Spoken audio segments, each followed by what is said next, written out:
You've gotten a lot farther than you should have. But then you haven't met Frank Horrigan either. Your ride's over, Mutie.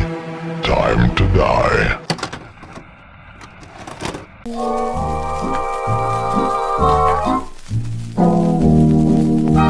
Fallout 2 is by far my favorite game in the entire Fallout canon, and it isn't particularly close. The engaging combat, balanced difficulty, incredible soundtrack, unique art, and fantastic story are just like the perfect mixture of all the ingredients for me personally. I mean, I know to a young person of today that this might look like an old busted up turd that belongs in a museum, but I assure you, young fella, it really is the finest that Fallout has to offer. Fallout 2 somehow takes what the original did so well back in 1997 in establishing this setting of the wasteland, but expands the possibilities of storytelling in this broken, radiated world to an alarming degree. Because Fallout, in my opinion anyway, has always been a series where writing, and especially characters, shine the brightest. The wasteland itself really acts as almost the perfect stage to analyze all of the possible patterns of human behavior, the factions, philosophies, and conflicts that would very likely arise in a shattered post-nuclear version of the United States of America.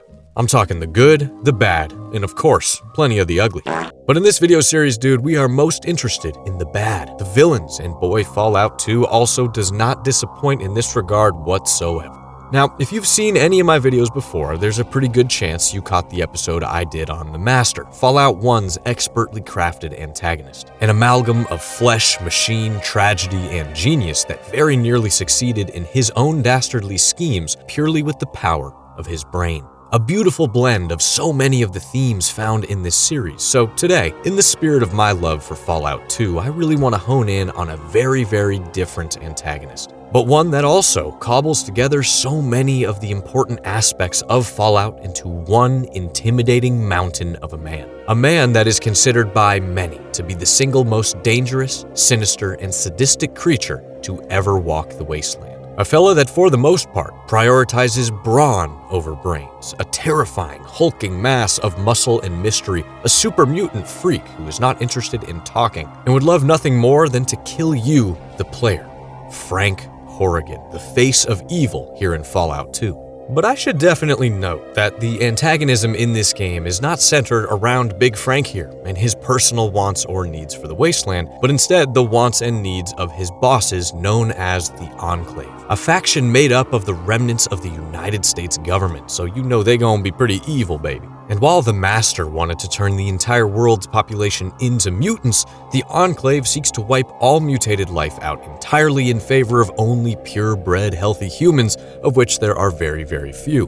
But Frank, even though he is a mutated freak himself, is a key cog in their malicious machine. A man that acted as a living test subject for years, a monster, an enforcer that is sent out to intimidate and punish on behalf of his bosses. A character with a fascinating backstory of service, honor, and failure. A villain with an incredible legacy. Well, before we go any further, as always, I want to take a second to thank all of my incredible patrons for helping me out so much by supporting this channel away from YouTube. You guys really are the best. But without further ado, let's now pump up those special stats, hit the gym, and prepare to face the ultimate challenge in Frank Horrigan. Now, with any villain, you gotta roll things back to the very beginning, or in the case of Frank here, as early as we possibly can. So, what we know for sure is that Frank was born a normal, healthy human boy in the year 2211. Now, for full context, the great nuclear war that put the Earth in its current messed up state happened way back in 2077. The events of Fallout 1 take place in the year 2161, and Fallout 2 is set 80 years later in 2241. That's all to say, Frank is 30 years old when we meet him in-game. Unfortunately, nothing is known about his upbringing, his childhood, his parents, his interests, or desires at all, as his story really begins as a young man, a 20-something-year-old, massive, intense, and cold young man working within the Secret Service under President Dick Richardson of the Enclave. But I really think, to understand anything at all about Frank and the conflicts he creates within the game Fallout 2, we need to get a better handle on what this Enclave really practically is. I mean, a president in this economy, man? Who the hell voted? Well, in truth, this is actually a teeny tiny little faction, and I guess you could call governing body, that holds some of the single brightest minds alive within it. and is home to some of the most volatile, sensitive, and top-secret intelligence left on Earth. You see, before the Great War, before nuclear disaster, and before any of these games take place, the Enclave was already an active and hidden organization, a deep state subsection of the United States government, a secret conglomerate of some of the most brilliant and devious people in American history. I'm talking former presidents, sitting presidents, corporate CEOs, scientists, engineers, generals, and law enforcement. Essentially, a cabal with morally gray intentions and even more questionable members. The suspicions of secret societies and the idea of shadow governments that are really pulling the strings on the world stage is something that goes all the way back to the Roman Empire and possibly earlier. Really just the common man's fear of there being a darker global agenda out of their control or sight is really something that this faction is directly based off, and I think it's a really fun exploration of that concept. Because the Enclave operated in this pre-war world for decades, maybe even longer, involving themselves with all sorts of crazy conspiracies and going to great lengths to protect the secrets of the federal government and the reputation of the United States. But as war began to dominate the globe in the 21st century, the Enclave, in secret of course, saw to several projects to ensure their personal survival in the event of atomic escalation. They had all the intelligence available and knew things were only going to continue to get worse, especially between the United States and China. So they used their incredible resources, maybe embezzled a little funding here and there, who's to say, to see to the construction of the various bunkers and safe houses around the country and beyond, but namely, a very key bunker on an oil rig miles off the shore of the California coast, operated by a company known as Poseidon Oil. This would be a safe haven for surviving Enclaver people to keep the operations going from a safe distance, no matter how bad the nuclear war got, miles from any bombs or radiation on the mainland. Well, obviously, their suspicions of nuclear devastation were completely confirmed. The world was pretty much obliterated, and along with it, the whole of the United States and its government. And although little of the country remained after getting completely dunked on, what was left was there for the Enclave's taking when they were ready. The last scraps of the USA as we know it, safely sealed away, biding their time. And the Enclave survived all the way up to the events of Fallout 2, man, seemingly with the children and grandchildren of this small elite class taking over operations of things and keeping a very tight-knit, tight-lipped approach as they attempted to assess the growth of human activity in the wasteland and lay out their schemes to both assume control and do what they legitimately felt was best for humanity, and ultimately, for themselves. But by the mid-23rd century, just before the events of Fallout 2, President Dick Richardson was in charge, and the Enclave was still very much in hiding, doing all sorts of experiments with power armor, death claws, and genetics, amassing further intelligence and honing their core philosophies as they planned their first ever large-scale move. And the time for that move was quickly approaching, because the Enclave had become, really in their eyes, the last bastion of pure, unaltered, free of all radiation humans, and saw themselves as legitimately the only hope for humanity, re-establishing any sense of actual normalcy post-war. With everyone else on the mainland tainted, sickly, weak, disgusting, and straight up not worthy of life, especially those with overt mutations. This, my friends, is what makes the Enclave, a snake lying in the grass, waiting for the perfect time to strike and assume control of what was once the United States of America.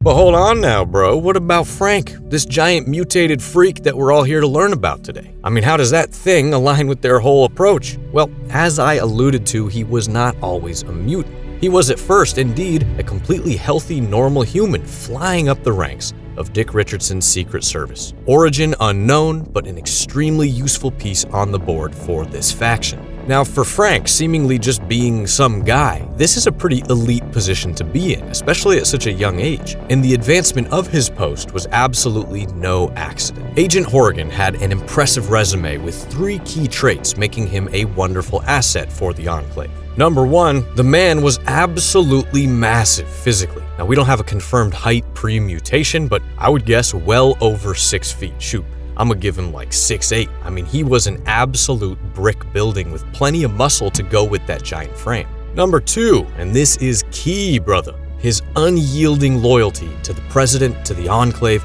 and to their core philosophies of human purity. Remember that good soldiers always follow orders, and Frank was all in. And finally, 3, I'm not gonna sugarcoat this, man, Frank was a fucking psychopath. A man and agent that found nothing but pleasure in the potential violence that could occur at any moment in his line of work. He was an emotionless, efficient, and stone-cold killer, ready to do any and everything for the Enclave.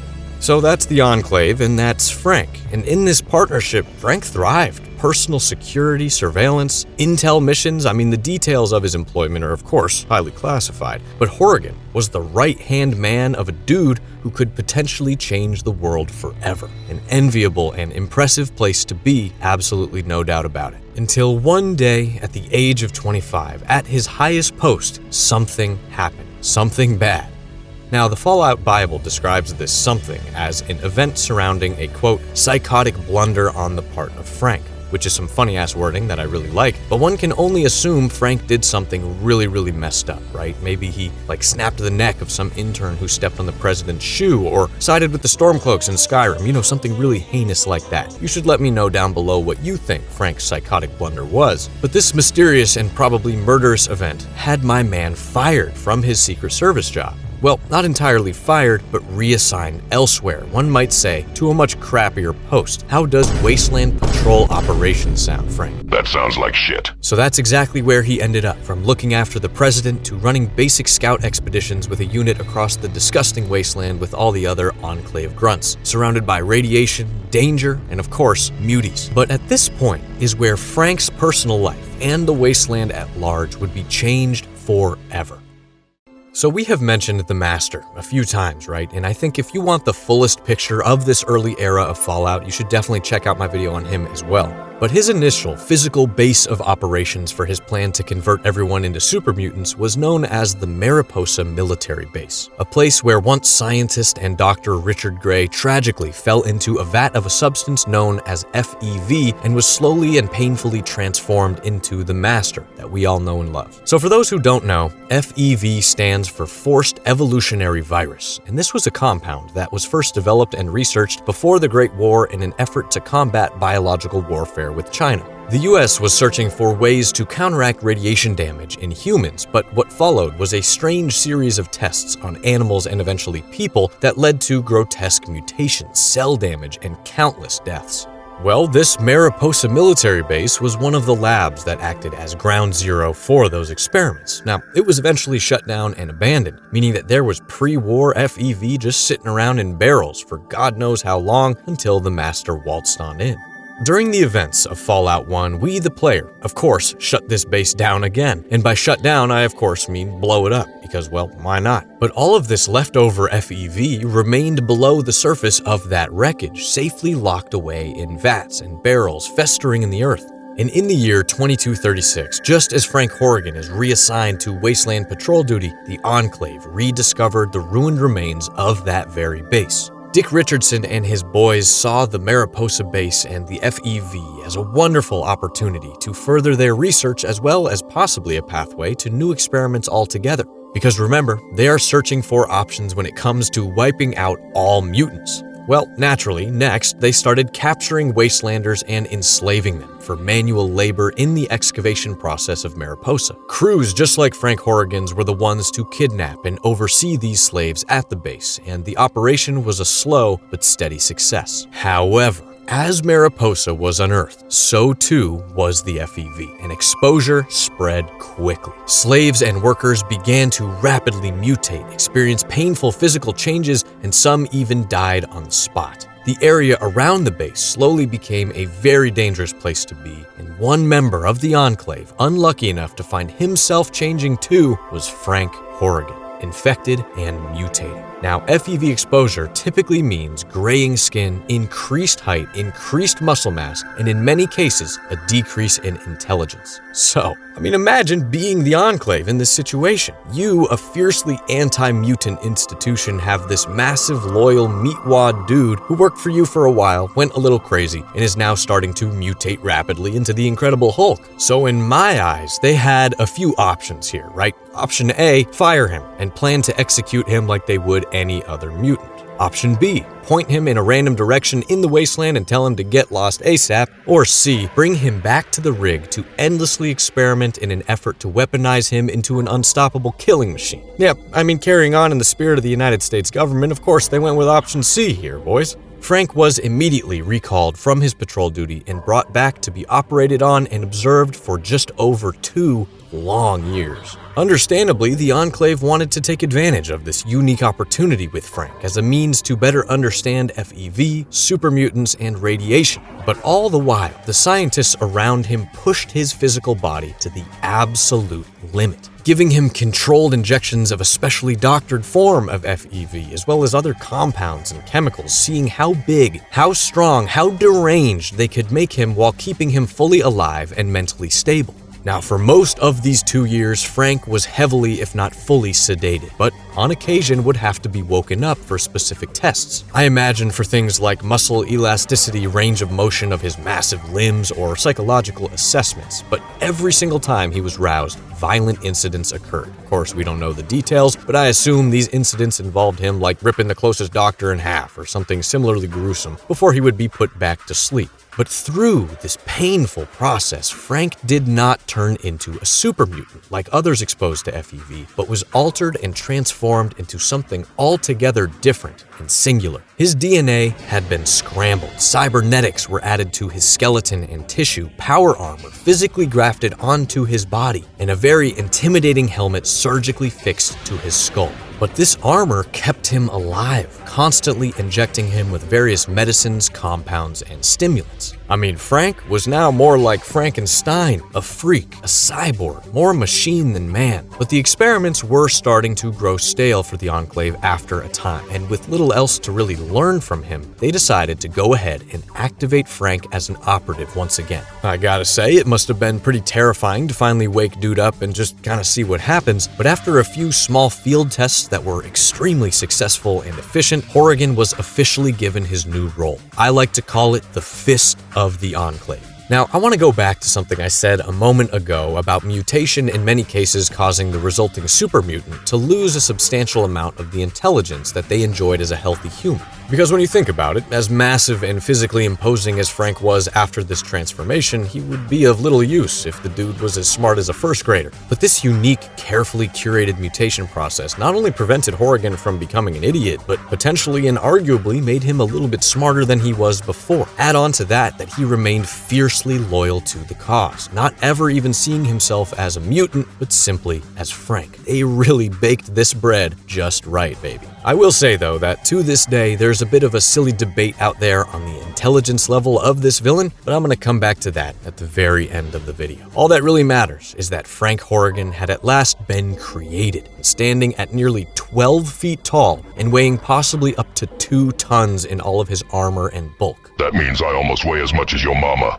Jesus, man, what a unit built specifically and only to kill. So now that we know who Frank was, who he came to be, and who he worked for, one has to wonder, what now?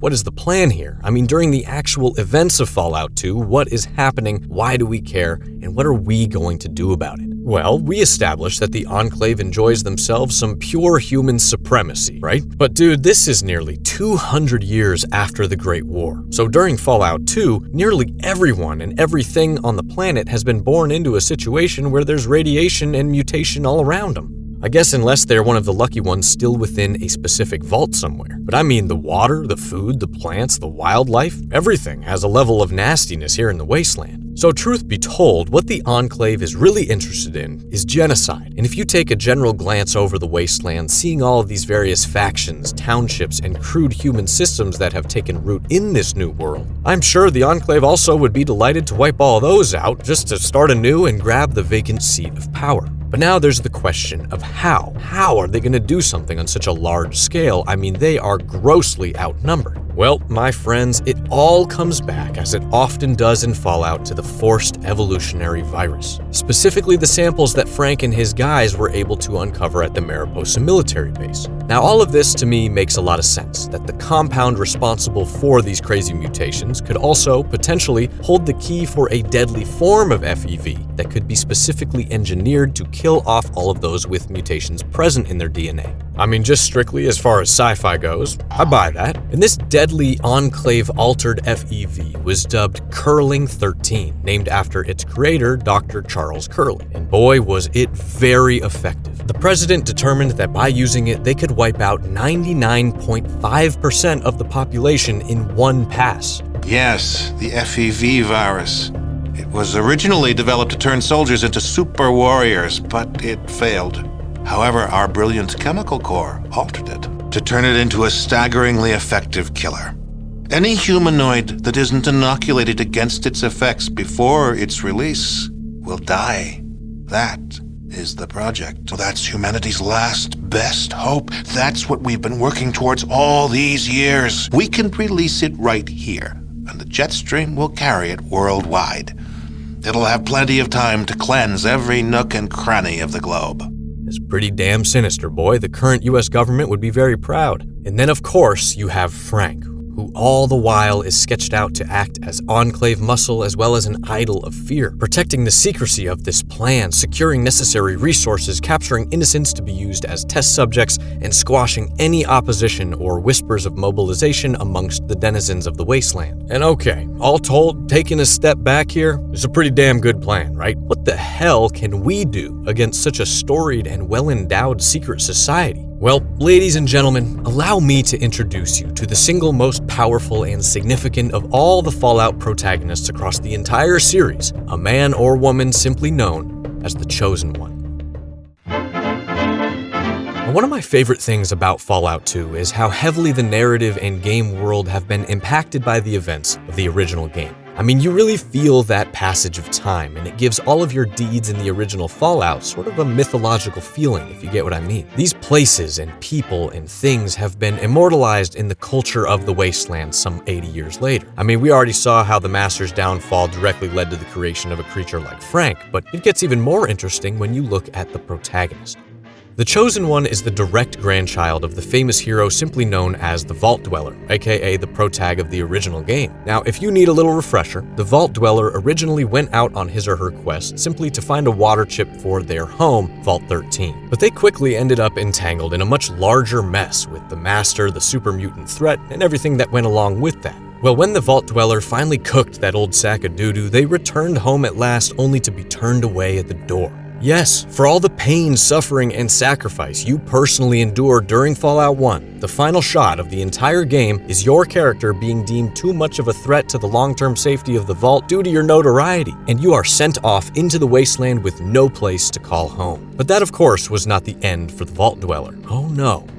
He or she eventually made their way north to the area we all today know as Oregon and established a sort of village, a community, a place where he or she and their followers could create a brand new home. It was eventually called Arroyo, and this is where your adventure begins in Fallout 2. And man, is it a really cool setting, a tribal post-apocalyptic village that is, of course, in some trouble off the jump. Echoing that original conflict of Fallout 1, Arroyo is low on water, but this time it's because of a massive drought striking all of Northern California and Southern Oregon. So your journey really starts off with the task of finding something known as the GECK, or Garden of Eden Creation Kit. This is a terraforming package of sorts that's meant to ease the pain of life in the wasteland. It's got seeds, soil, purifiers, matter, energy replicators, and even atmospherical chemical stabilizers. Basically, it would help Arroyo out a lot. But this really humble start to the game mentions nothing about Frank, about Dick Richardson, or anything of the greater wasteland, really. It's only when you start your journey on your own 2 feet that you realize how much the world has changed since Fallout 1. A new force known as the NCR, or New California Republic, has started to unify a lot of the southern towns and open vaults of the region, and there are indeed whispers about some mysterious force with unknown resources and super advanced technology. But that is really all you get as you begin your trials in Arroyo to prove to your tribe that you are worthy of being their champion in retrieving that GECK. And I think the mystery here at the beginning of this game about the overall threat and state state of things is fantastic.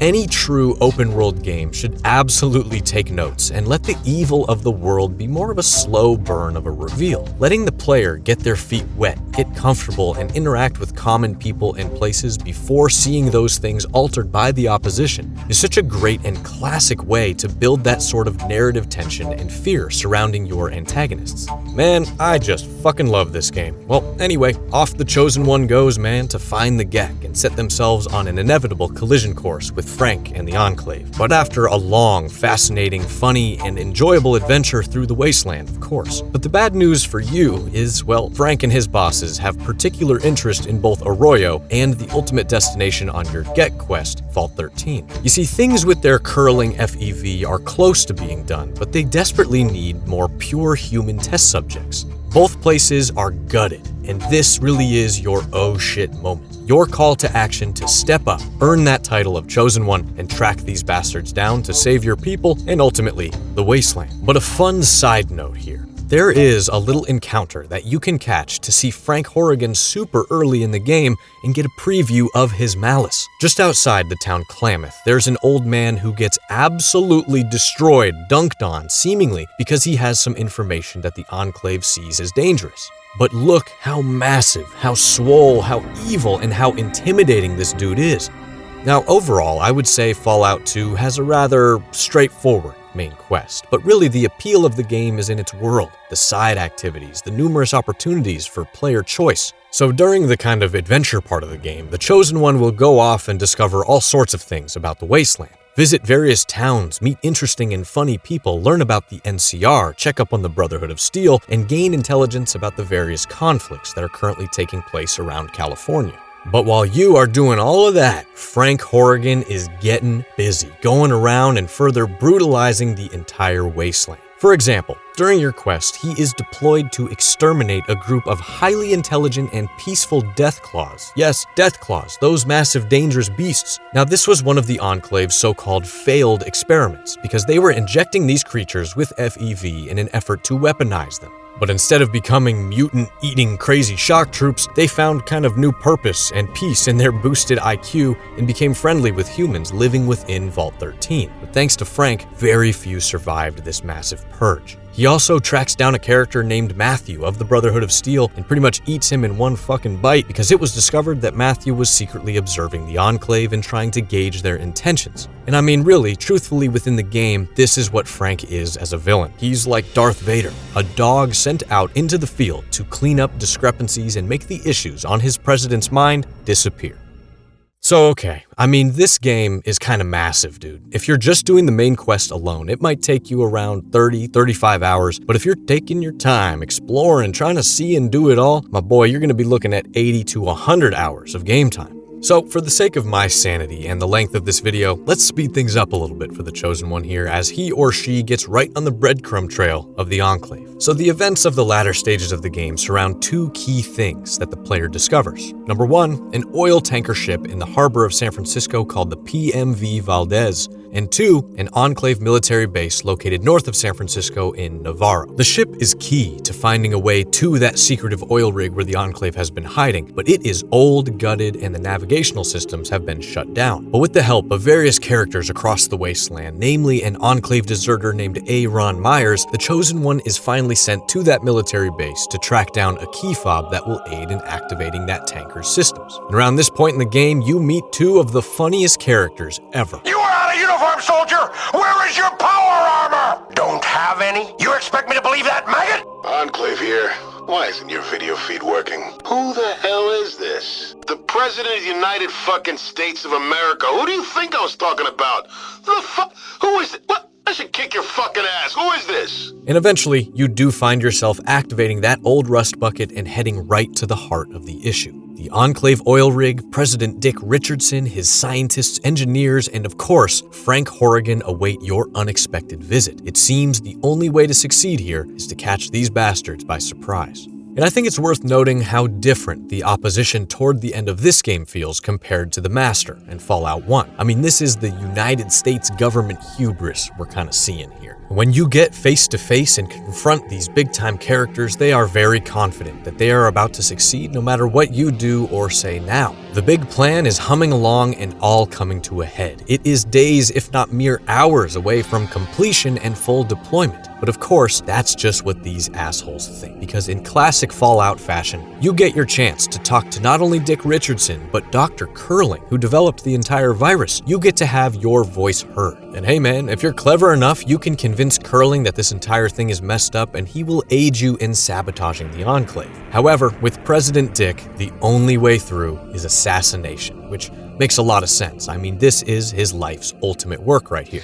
What can the President of the United States of America do for you? He will try to stall for time a little bit, talk your head off about the history of the Enclave, and convince you why what he's doing is actually gangsta and not messed up, but ultimately, homie don't do that, and Dick has to die. And of course, because this is Fallout 2, you can eliminate him in a handful of fun ways. You can literally use super stimpaks on him and then wait 10 minutes for him to die of a heart attack. You can plant an explosive in his pocket and walk away. You can just start slapping him with a stick or shoot him and kill him, or you can sneak in the room and one-shot him with a critical hit. But man, whatever your methodology, President dies and you continue on. You need to find a way to bring down this oil rig and fast. Time is of the essence, so you head down into the bowels of this station, the basement, where a man named Tom Murray sits nervous. This is the head of the Atomic Energy Division, and this is where you can either intimidate him into overloading the onboard reactor, blowing the base up, or just walk over to the computer and sabotage it yourself. Look, it's a bit of a messy solution here for the Chosen One, okay? Kind of just killing presidents and scaring scientists, but you do what you gotta do. And regardless, once the rig is set to blow, it is time to split. The Valdez waits above to sail you home, but wait a second. I feel like this has all been a little too easy, hasn't it? You've gotten a lot farther than you should have, but then you haven't met Frank Horrigan either. Your ride's over, Muty. Time to die. Me, Frank Horrigan, that's who. United States Secret Service. You aren't going anywhere from here. Making our reactor meltdown means that things are going to be pretty hot in here soon. Pity you won't live long enough to see it. You're not a hero. You're just a walking corpse. Oh my god.